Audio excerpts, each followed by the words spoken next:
So despite the fact that Lane Kiffin has gone to LSU, expectations remain fairly high for Ole Miss heading into 2026.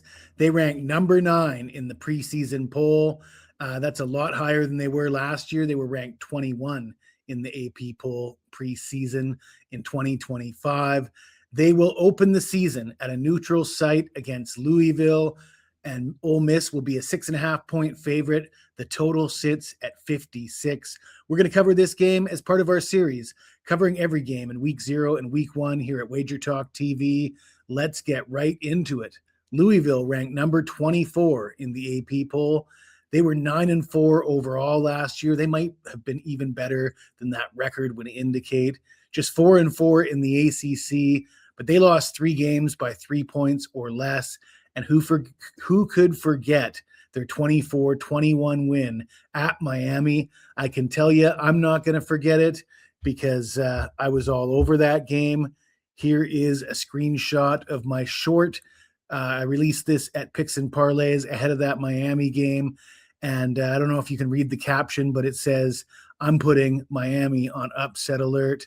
I told everybody that Louisville had a good chance to record the upset in this game, as Mario Cristobal has lost more games as a double-digit favorite than any other active coach. Of course, we hit that one. It was a nice hit. One of not our biggest dog winning outright in the season, but one of them. But let's talk about quarterback position for Louisville, because Jeff Brom, he's a bit of a quarterback whisperer, and he brings in Lincoln Kienholz, transfer from Ohio State. He was the backup last year at Ohio State. And if you're thinking about transfers from Ohio State, a big name might come to mind. Joe Burrow, originally at Ohio State, transferred to LSU. I think he went on to be pretty successful in his college and pro career. Jeff Brom certainly has the track record when it comes to developing quarterbacks, and when it comes to designing a system that allows those quarterbacks to have success.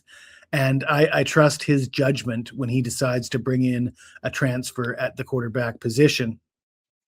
If you look at his previous quarterbacks, he's had Aiden O'Connell, Tyler Shugg, and Mike Mother Effin White. And I say Mike Mother Effin White because that's what I think the Bengals players were saying.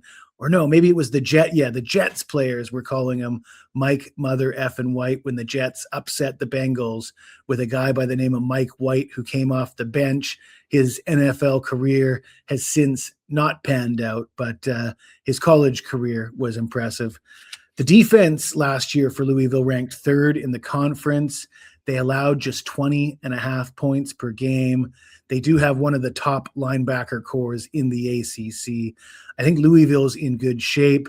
I know a lot of people will point to the quarterback uncertainty.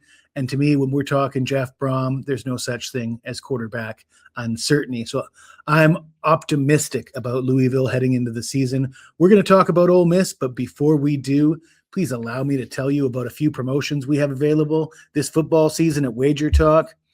And myself and Carmine Bianco, we just dropped our first episode of a weekly show we're doing every week in the NFL called The Split. We're going to go head-to-head. We're going to pick against each other in 3 games every week, and it's going to be a lot of fun. Make sure you tune in. You can see the first episode on Wager Talk's YouTube channel right now.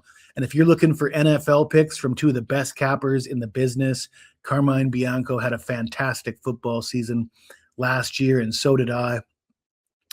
Really nailed it in the NFL playoffs last season and the college football playoffs, by the way, as you can see on the screen. So you can get both myself and Carmine 2 for 1 for the full season at the regular price of $8.99. You can grab that right away. More programming news.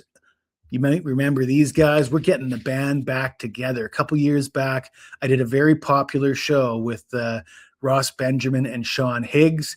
We're going to drop the first episode of the new Winners Circle on Wager Talk TV this Thursday. We're going to cover the Week 0 games in college football, and we will be offering promotions for myself and Sean, myself and Ross, Ross and Sean, any combo of the 3 of us, 2 for 1 for a 3-day package that will be available at Picks and Parlays and at Wager Talk.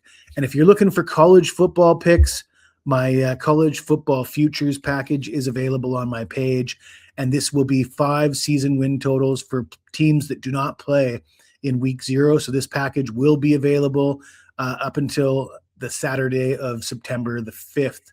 So you can grab that on my page, wt.buzz/JS.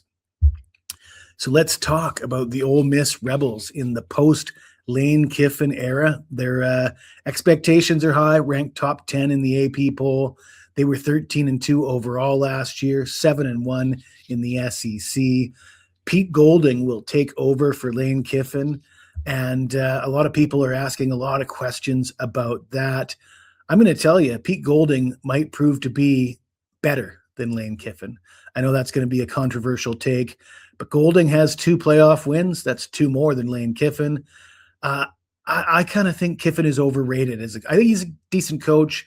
He's got there's a lot of things that Kiffin does well, but I think he gets perhaps too much credit than he deserves.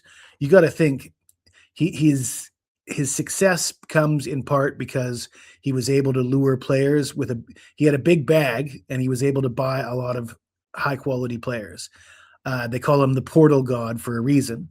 I'm assuming that Pete Golding's going to have a big bag as well. Ole Miss, they always had a great roster, and they had a soft schedule.